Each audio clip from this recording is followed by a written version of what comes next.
具都唔好玩嘅，抌咗佢先。呢個盒都擺屋企都冇用啦，抌咗佢先。個樽有咩用啊？廢物咁咪抌去堆填區啦。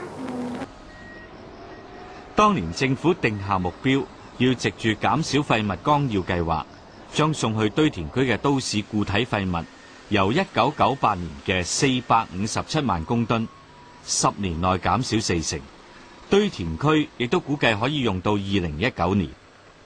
結果到前年，堆填區處理嘅垃圾量只係比10年前減少1/6。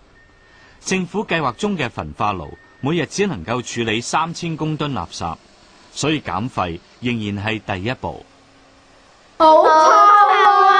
周圍都係垃圾㗎，救命啊！你唔知道嘅垃圾你都有份製造嘅咩？